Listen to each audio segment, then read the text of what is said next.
There's gotta be a way to do this. No, there isn't. There is no way to automate this because it needs to run this.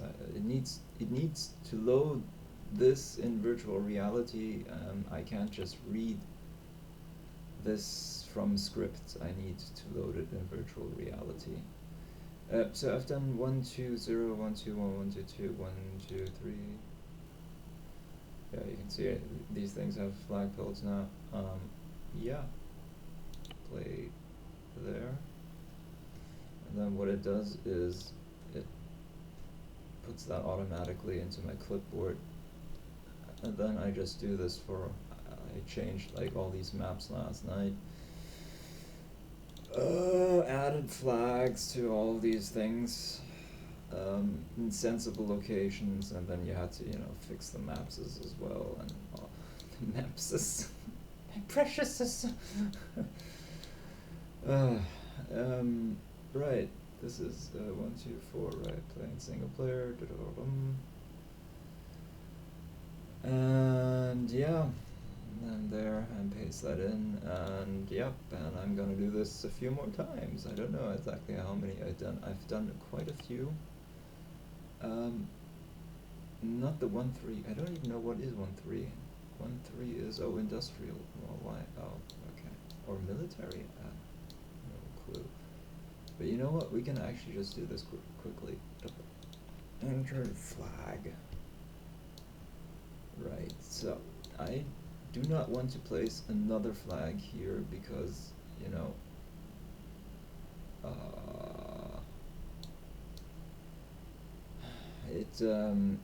it creates another collision object that would otherwise remove other things, and I'd like to, avoid using collision objects.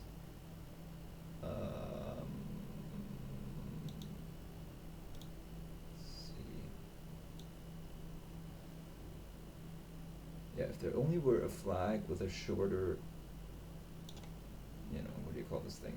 Pulley? Rope? Thingamajiggy? Right, so there's no way of really knowing, how. This is probably always towards the open. If I do this here, I got like, if it uses bounding box calculations, it will, I don't know if it goes for every individual object or if it just takes the most extreme object. I think I've done it for individual objects, including when it uses bounding boxes.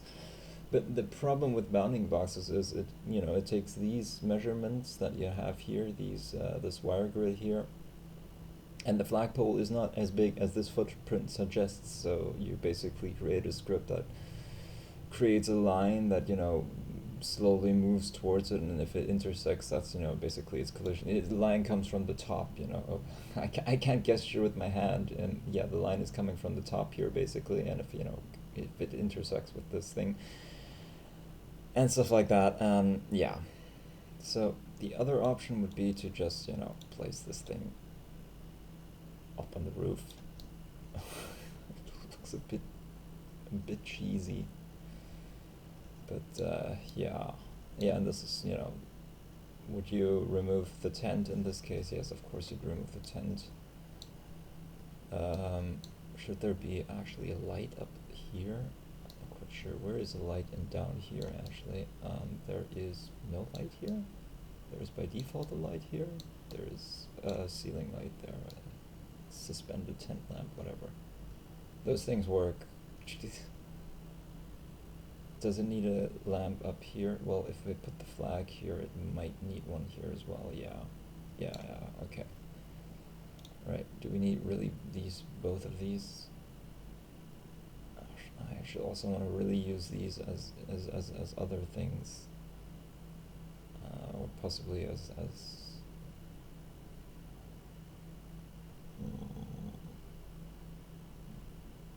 could of course create like another installation object called antenna.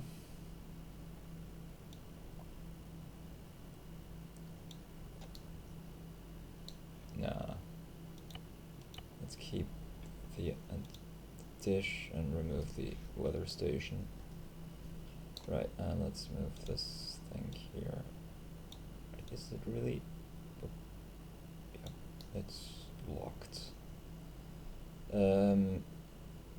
Okay, and then we'll flip that around. Oh.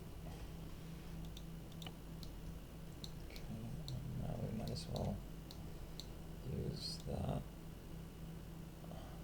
Place this about here-ish.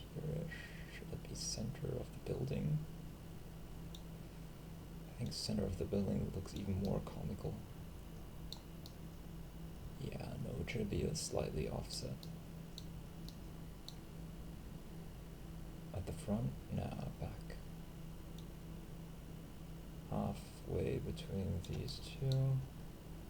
And maybe like half or back. Those aren't exactly. I've got to do this. In German you say Augenmaß. How would you say this in English? Huh. Actually weird because I am an EFL. I just roughly, just roughly. Yeah, right, and then just name this GU flag. Okay. Yeah, and then, you know, the entire how do you say? The texture will of course be set by the game because, you know, it dynamically changes, so I'm not gonna bother setting any flag textures or, you know, so the raising and the everything.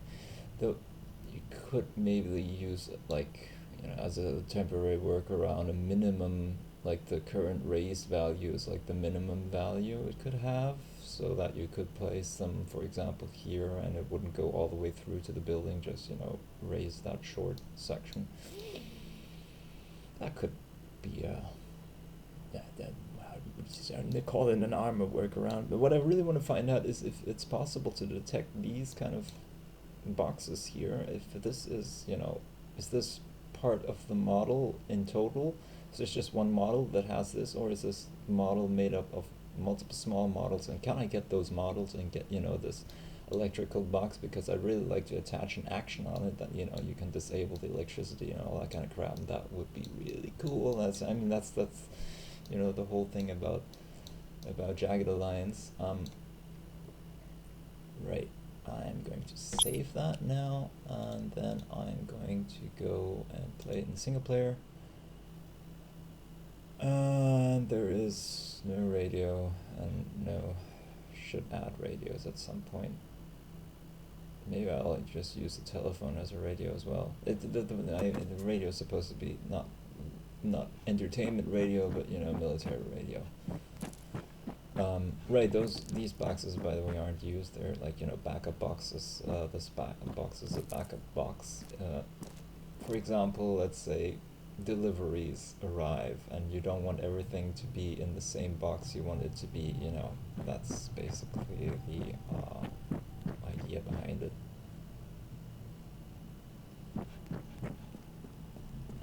What I could, for example, do is use, actually I could use this box as the current box, or as the inventory gather box of this location, and use this as the global box, and then you basically, if you get here, you can say, select this as the global, and then, you know, depending on how far away our last global box was, all the inventory will slowly fill up in here, and you can, you know, just use this box to, you know, shift that to there, or, well, probably the other way around would be rather rarer. So yeah, that would at least, you know, for now cut down. Yeah, that is actually something I really should do. You know, that's like, you know, a very good temporary workaround to, you know, just get the game flow going without, you know, being held back, having to teleport back and forth. You know, I mean, there is a lot of downtime in Arma that you kind of also need, because if you're like, I don't know, 3, 4, 5 players, some guy needs to go to the toilet, some guy needs to do this, you know, that's, and, you know, just let everything work itself out. Right, paste that in here. There we go.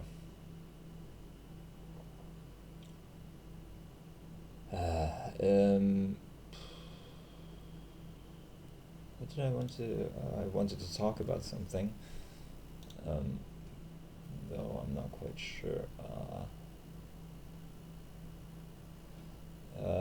Because I also need, if I want to talk about it, I'll need to use the editor to demonstrate it, but then I can't get this work done that I want to do. So no, I'll talk about it later. It's about using lockpick. It's about, oh yeah, let's just do that really quick. New scenario. Right, what was it? Anything. I just need anything. Structures, Tanoa, city. Let's see. No, not too big. Which one was it? I think it was hostel. Yeah, the hostel can work. Yeah, fine. That's fine. For example, here, right.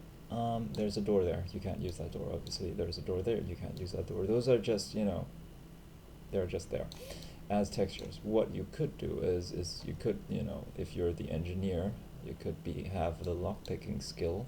You could, for example, you know this building as, you know, the Ragged Alliance could be aware of this building exists. It could be aware that there is a door there, there is a door there, and there is a door there. And if you've picked this door, you can basically just go here, click the UI button, which would give you a selection to use this door or this door, and, you know, basically teleport you to there, and, you know, add some fade in, fade out, some slight time delay to compensate for the realism of walking up there, and etc. But the point is that you can basically, you know, add so much more layers to the game this way, because suddenly things are way more accessible, that are per se in Arma accessible. I mean, there is no issue with placing a soldier here and have him walk around, none at all.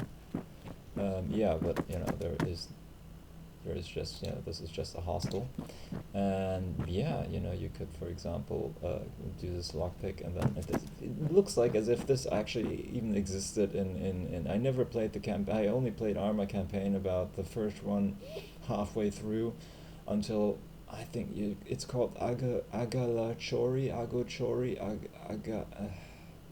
yeah, your Agios Dionysos, I think, yeah, and it wasn't Agilochori, it was Agios Dionysos, where there's this fuel station and there are tanks, and that one was really tough, and I somehow managed to get it. And I keep asking myself, you know, is this game, are the campaigns now more difficult or tougher in Arma 3 because of all the updates? I mean, the game is now 11 years old, the campaign is 11 years old, the game itself is completely different from that. Are there actually people there who are making sure that the campaign is still playable with the latest update? Is Bohemia actually, you know, I'm not too sure about that, because I don't think so. I honestly don't think anybody is gonna make sure, you know, the campaign is still balanced when all the updates are applied. You know, if you change the AI behavior, will the campaign still work as it was originally intended?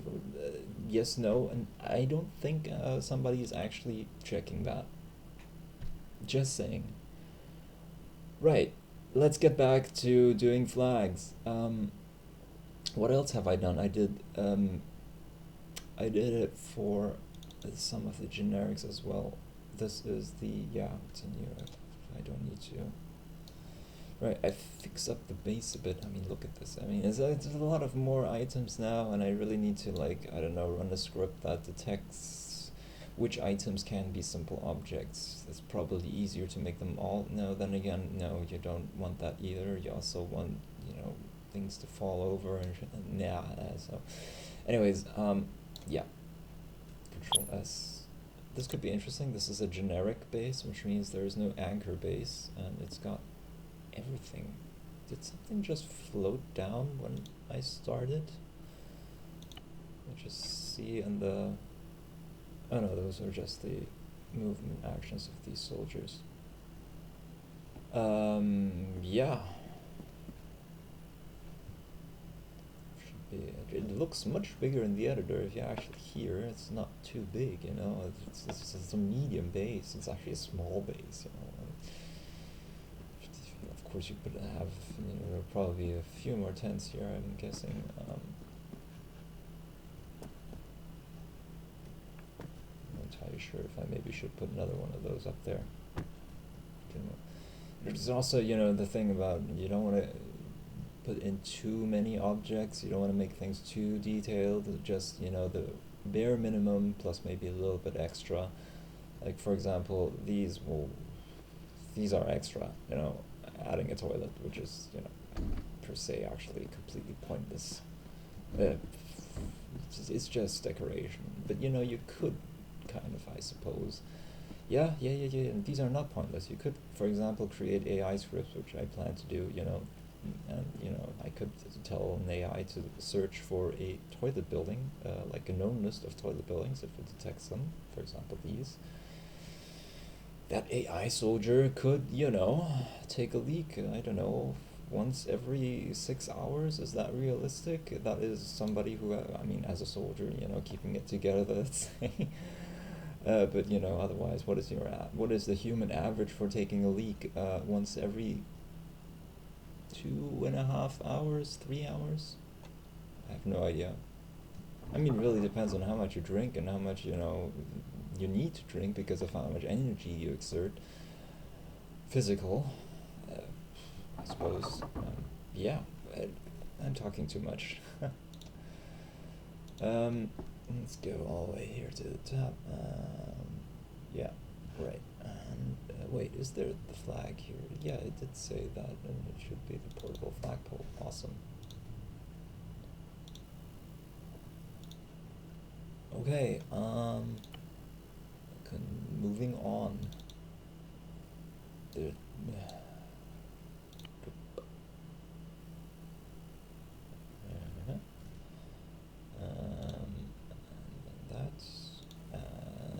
And so on and so forth. I shall return when I am done with what I've got so far. Well, then again, maybe you do want to see this. Just, see what kind of buildings are all, or bases are all available so far. Right,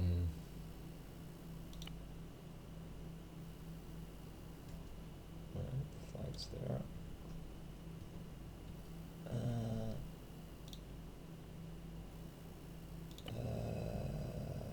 What was this? It's 121.105. These are the roadblocks. Please scenario. Right. Paste in. Shape. Right. So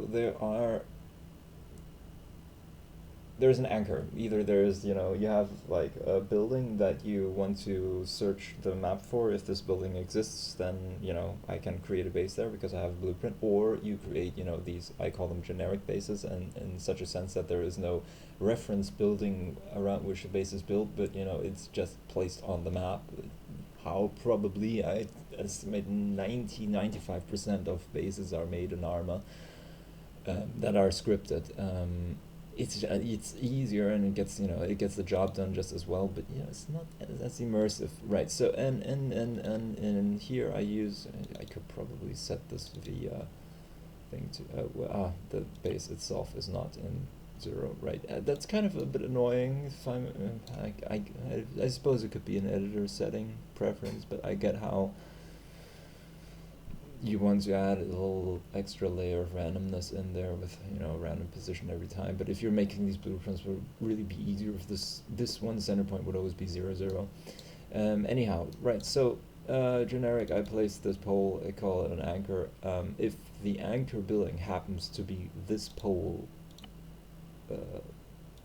objects, or or a class of this type, then basically that is considered then to be a generic building. Otherwise, I would consider this as a building. Yeah. Right. Right. The location of the player, GeoPlayer 0, is basically where you spawn in, teleport in the map, even though it's not present here, but it's kept there on checkpoints. It's not present in game, but it's just to be in case. The map is also always there, as well as this auxiliary box that so far is also not used. Everything else that and the flag, there are these keywords: GU flag, global unit flag is basically how how the script basically knows what is infrastructure of the base, what is just a prop. Everything else would be considered a prop, you know, as even, you know, statics here. You have to actually call it a GU static, you know, for it to be, you know, recognized by the script as you want there to be a soldier using a static and not, you know, just a piece of equipment lying around that the AI would not know how to use. And you, yeah, right. And you know, yeah, here's the box, and everything else is then basically, if there is an inside building, I have unsafe changes, none that are important. If there is an inside building, if there is an anchor building, it's not a generic base. It basically also tries to find out what props are in, or what objects are inside, what objects are outside, including also the soldiers, so that it knows where to spawn them.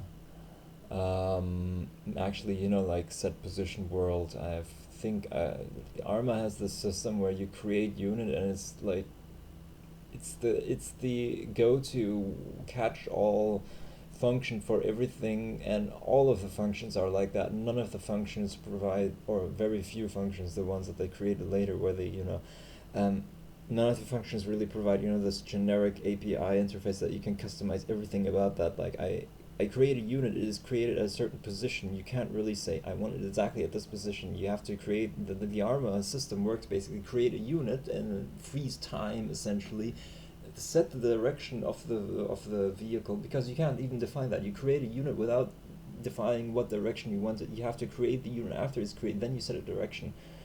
And because they are objects that float on water, objects that are flying in the air, objects that, you know, should be spawned in a random area but should not be spawned inside a rock, so they should not collide and all that kind of crap. There are so many parameters to how, yeah, and you have to basically create an entire framework around that, so that when you create a function and say create a unit here, it does exactly what it does it's supposed to do. So that's Arma. Right. I think I already pasted this one in. Yeah. Right, there are only those two roadblocks. I have this that is not yet finished. It's supposed to be a SAM site. The current development is not create one SAM site, is create a component of bases. Like this would remove the radar here. This is then only the double launcher component, and maybe have another one. So the evil dictator has 4 of these. What do we call them? S07D00. I see. Okay, yeah, right. These not S400. 4 of these not S400s, which sounds quite realistic, you know. And you know, he has a couple of these radar things, and they are strategically placed. And you know, this thing has actually arranged. It can cover the entire map of Tanoa. In game, you know, in real life, these things have ranges of 400 clicks.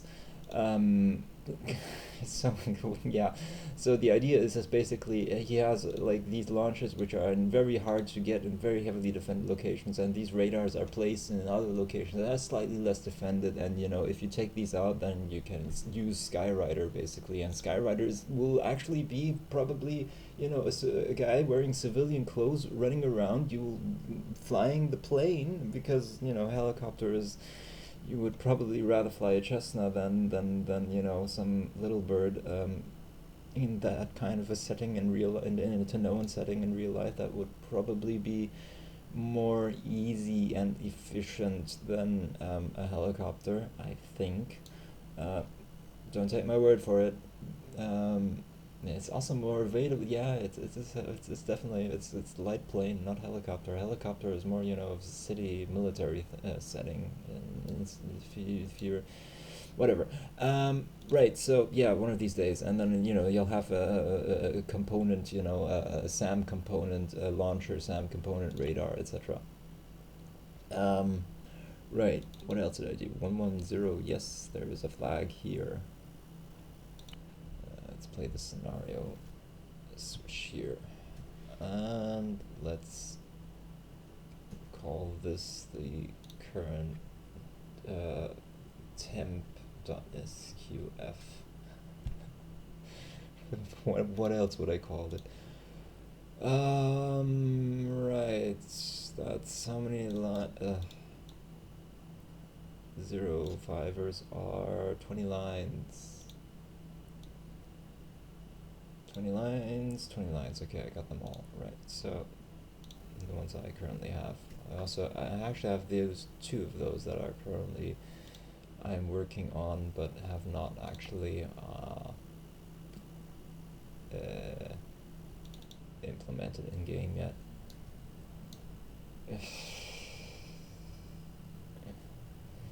Well, you're not supposed to operate it yet, it's just supposed to be a visual display for now, so I guess that kind of, it does look a bit cheeky. It reminds me of Anno 1602.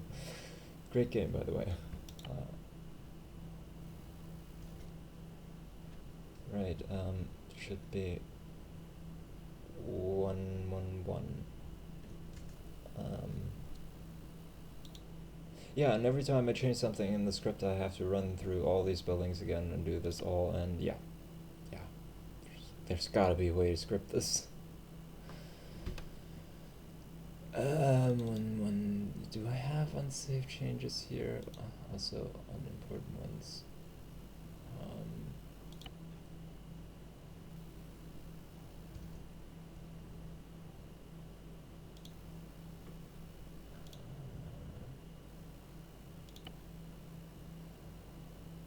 That was 112, 113.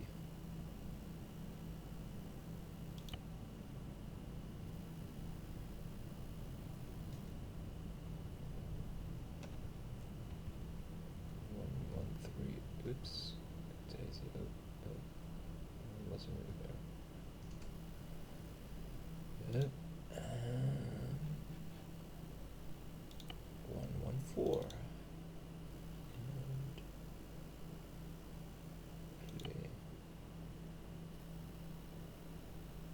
Ready for a gauge, okay.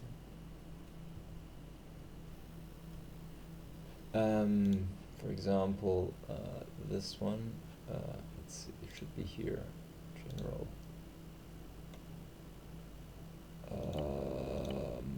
Loading screen, no states. What? Is there not any extra in it? G title, G compatible. Right, compatible. That just basically says which buildings are compatible with this one, which is something you may want, for example, because there's the Ternoan version of that.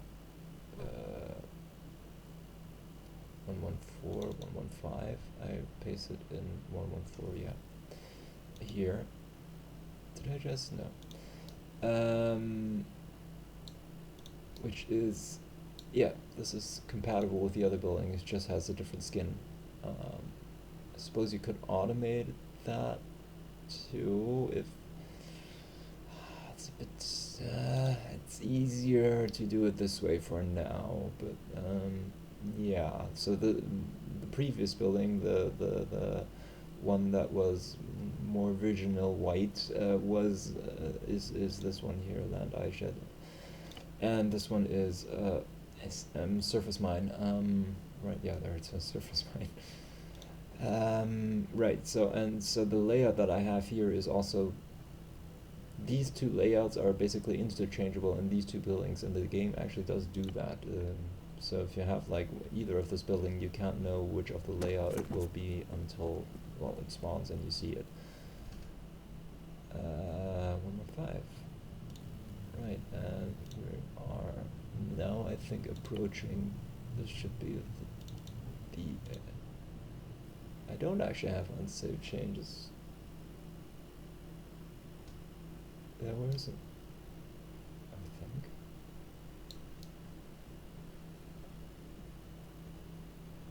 Wait, is that? That's floating, isn't it? That is floating. Oh. No, yeah, that is floating. Whoops. How did that happen? Yeah, I guess I'll soon find out later when I view all of that.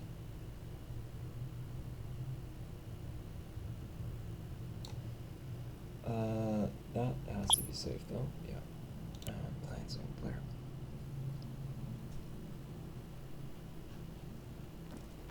Does this need more sandbags inside?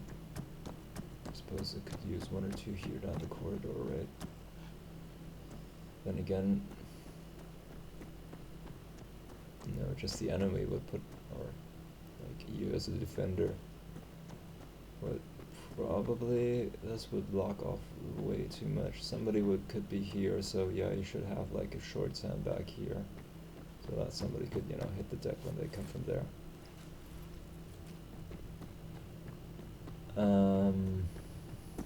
Yeah. 116, and now let's check out.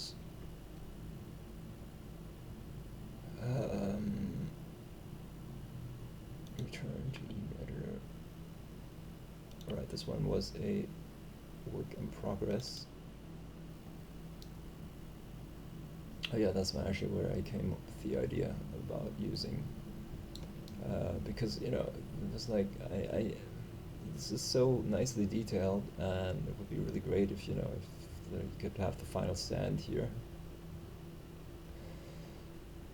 Or maybe place the flag then. Yeah, if that's done, place the flag up there, and, you know, you actually need to operate on the flag pulley to capture a location.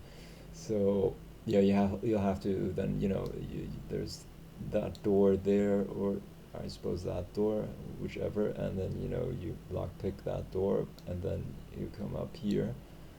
You tell, yeah, and then there are like, you know, a couple of enemies here, and the AI kind of works with that. Like, the AI has the problem, it does not know how to get down when it's up there, and so it runs in circles. But if you tell it to walk like, or go to these building positions, these building positions are actually programmed in. Bohemia has actually probably, I don't know, I suppose this was in the Tanon campaign, that there is like, I don't know, some level that is on top of these buildings. It's not impossible, because obviously the code is obviously there.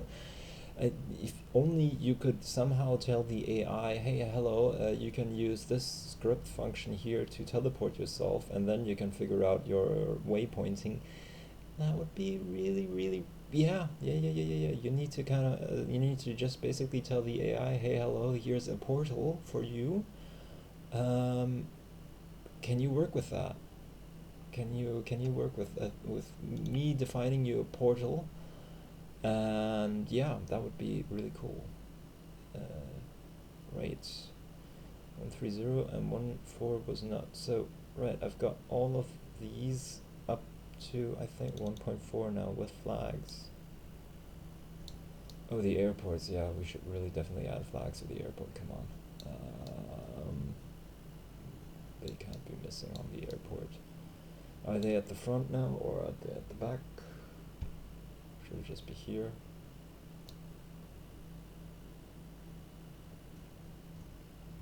Yeah. Let's not waste too much time doing all this. This is something somebody else can spend a lot of time with. Oops.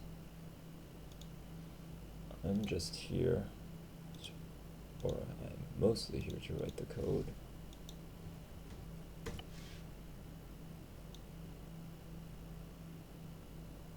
Is this okay? Yeah, whatever.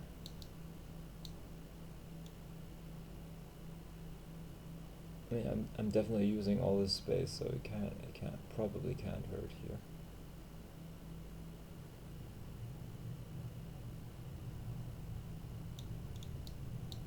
Is this a grass cutter? No, it's not a grass cutter. Medium.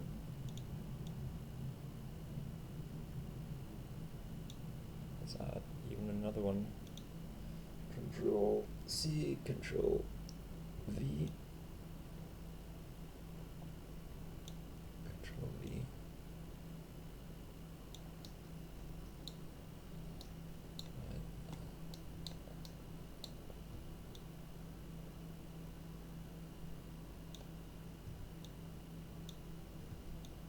I don't trust Arma too.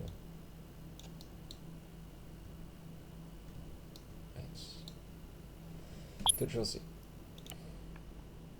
S, that was Control-S. G, oh, right.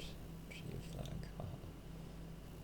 Wait, where did I add one? That was on the guardhouse, which was 130. Come on, give me that.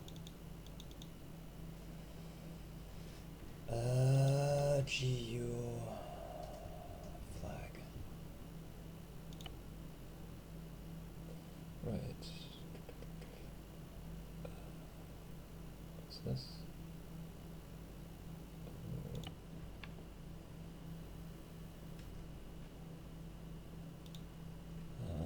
This goes all the way at the end, right?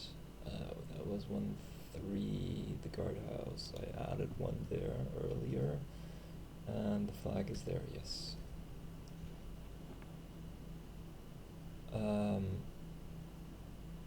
Do I Control S this now?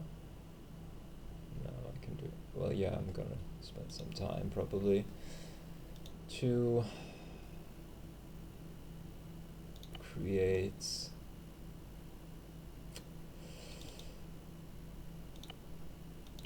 I did save this. I moved the camera. Does it save the camera? It kind of does save the camera change or something.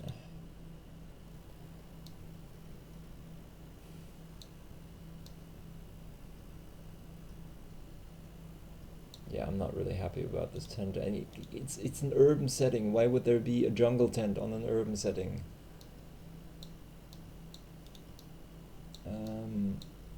Let's see.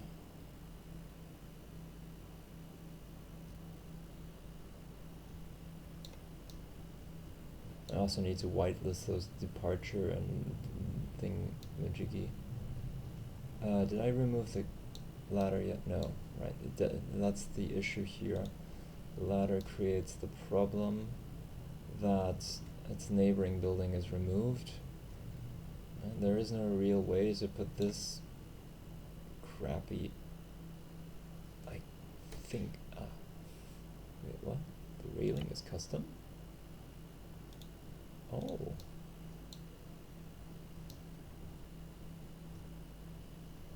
I see. Is that cool? Is that not cool?